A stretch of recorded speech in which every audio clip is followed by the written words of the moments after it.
Happiness Soup Restaurants. EDJ Supermarket. Yario. Apo egbe. Ibadoje mo eba irama. Osagara me wana o. Asagbo iya idoge mu elirada irogere. Ibadoje mo eba irama. Osagara me wana o. Asagbo iya idoge mu elirada irogere. Happiness Home Restaurants. Dr. Lucky Osime. Based in Ugbagan. Maila Mrs. Christopher Yayere. Ebo ila Yario Pokwodiye. Afọ egbe. Ibadoje mo eba irama. Osagara me wana o. Asagbo iya idoge mu elirada irogere. Ibadoje mo eba irama. Osagara me wana o. Asagbo iya idoge mu elirada irogere.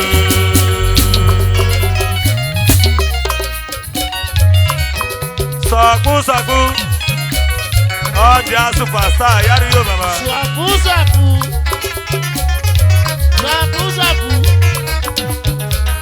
President Favorite Social Club Mr. Godwin Araga. Ibadoje mu eba irama. Osagara me wana o. Asagbo iya idoge mu elirada irogere. Ibadoje mo eba irama. Osagara me wana o. Ado. Mr. Joado. Multi-motive. Mr. Saturday. Ọmọ náà mẹ́tọ́ ṣàbẹ̀rẹ̀. Desma. Ọ̀rẹ́ igi alábàwáràmà. Nàbọ̀dì yóò ní màgó. Ìbátan náà mú èbò sáwáràmà. Adode. Àlùbáṣà. Bàbí ìdòsà náà wá gé wá gbọ́n. Wẹ́n wá gára mi àwọn náà o. Ìkànnù náà bá gàgbọ́n mi àmẹ́rẹ́. Adègè sáré gbé alárègè náà. Wẹ́n wọ́wọ́ mẹ́wàá tọ̀nà mú. Adègè sáré gbé alákìlógé. Alas pikin, Mr. Okeka, Yario Baba. Peter Photo and Video Production, Yario Baba. Ibadoje mo eba irama. Sagara me wana o. Asagbo iya idoge mu elirada irogere. Ibadoje mo eba irama. Sagara me wana o. Akojosa. Asagbo iya idoge mu elirada irogere. Uncle Joseph. Ibi. Okeka. Oye.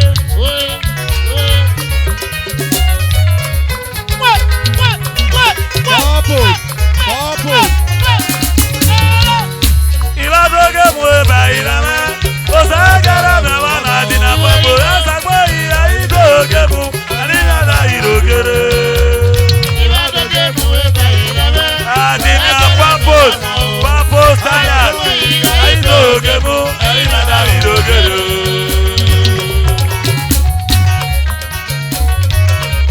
Ebi Kaladu. Yario. Ibadoje mo eba irama. Osagara me wana o. Asagbo iya idoge mu elirada irogere. Ibadoje mo eba irama. Sagara me wana o. Okpakadoge. Asagbo iya Idoge mu elirada irogere. Ó dàgbàrò.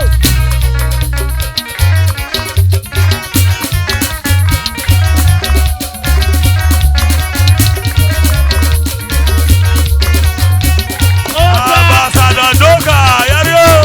Osama bin Laden. Papa Daniel Yario.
Yarewa yo, hey you do do do do. Hey you Bonita, my twin brother. Yarewa yo, hey you do do do do. Ayi mega yaba, ayi mega yaba, wagi wagwa. Ayi mega yaba, wagi wagwa ko. Oko bumani ate, adana manobi yeba. Hey you Bonita, it's oko de ma wabase. Oko de manobi yeba. Dama dama ni ate, David oko sama ni ate. Yarewa yo, komando, maka oko zogba. Oko de ma wabase, oko de manobi yeba. Ebo petan to junior elaba, wage wagboko. Maka oko zogba, oko de manobi yeba. Wage mugoko, wage mugoko, wage mugoko. Sadoko de mani ate, maka kozo manobi yeba. Wage wagboko, oba fidi mani ate, wage wagboko.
Thank you.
Dada wadawo, abadanago.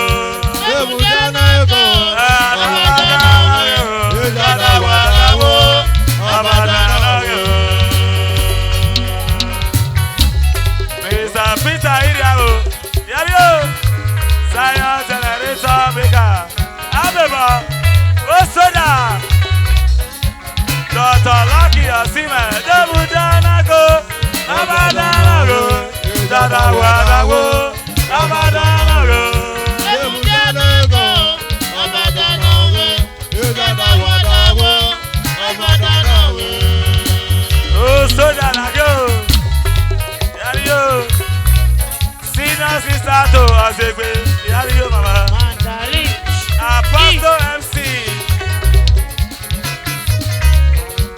Ebujanago, abadanago. Dada wadawo, abadanago. Ebujanago, Ebi dance for the football. Yario, dada wadawo, abadanago. Oh, Semensha dance for the football. Yario. Chasu, Ebujanago, Chasu, dada wadawo. Awo na yo, dada wadawo. Oriwo investment. Ilagbara bolo brama. Arosa wo pago. Oseye bago nada doctorab. Maya do se paso mage. Maya do sala mawada. Ada megbe. Luku pa Europe na Ubiada. Deputy European Musicians Association. Yario Baba Sido Star. Yario. Doctorab. Yario Baba. Arosa wo pago. Iya, Oseye bago nada. Maya do se paso mage. Dr. Pilar. Maya do sala mawada. Luku pa Europe na Ubiada. Yario.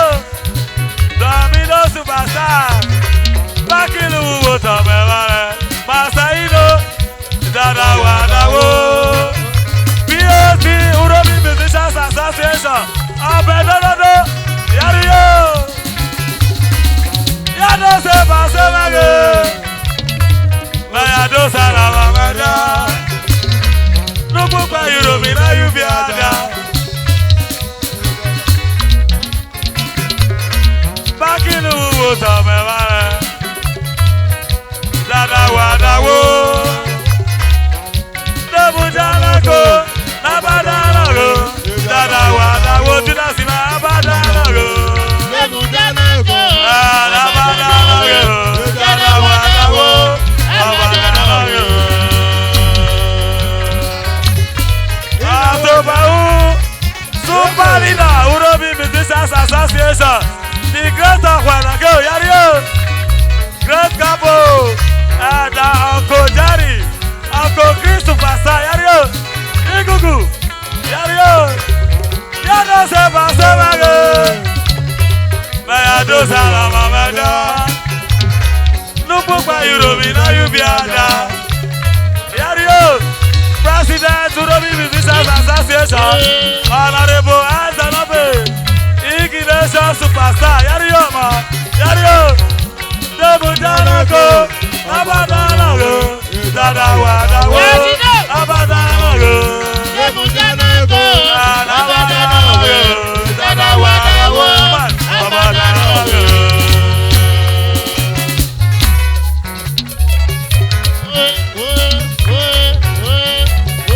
Azegbebi Superstar. Honorable Azanobe. Yario. President Urobi Musicians Association. Yario ma. Mazos mama wuwa dododo. Dokorokoro. Yare wayo. Gbe igbodo ikewa ugbe igbage. Tẹ̀sí mama wuwa dododo. Idagare. Osamuja mẹ́rin àti ògbólógbè nígbò. Gbólógbè mẹ́rin àti ìyáre wa ayọ̀mọ̀ lóye. President Favorite Social Club. Gọ̀dìn Araga mẹ́rin àti. Araga mama wuwa dododo. Peter video production yario. Ebi tamani ateruge. Odu mamani ateruge mama. Hey you ma bani wu adododo. Joa ala Jolis yario. Ira mi na kuwa be magada ma eba o ma. Sada ma na be magada robi ma o.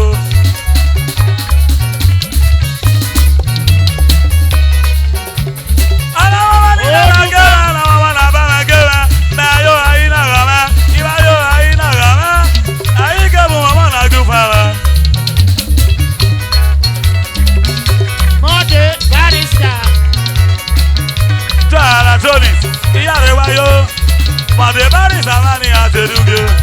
Monday barista.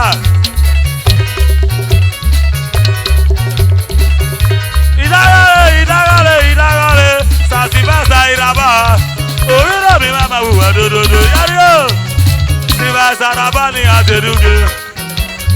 Kabina raga mani ateruga. Ebo Brasido. Bebara social club. Araga mani ateruge. Orí yẹ bá lórí yẹ máa sí ẹgbẹ́ o. Òun á má kó máa gbọ̀ fún ànádà mi pòjò.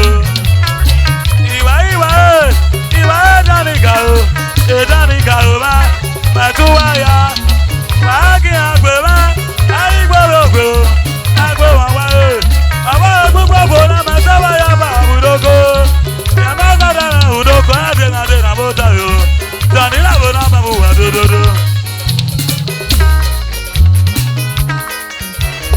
Osas record, Osas imani ateruge. Peter Iriabuba, Iyarewayo, Sakati Udomi Youth Association, Yario, Tatara Fama Waliwu Wadododo. Kasi Mumadi Madota.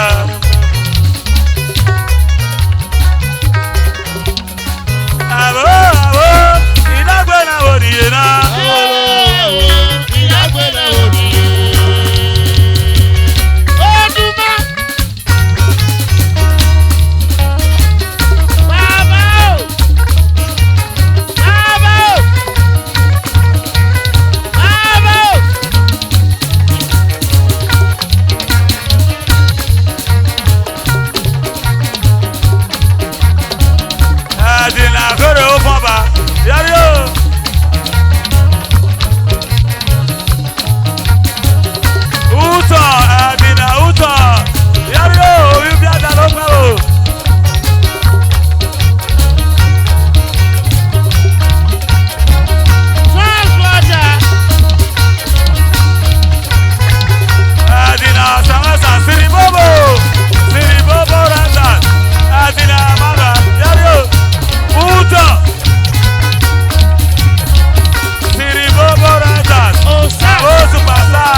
Agora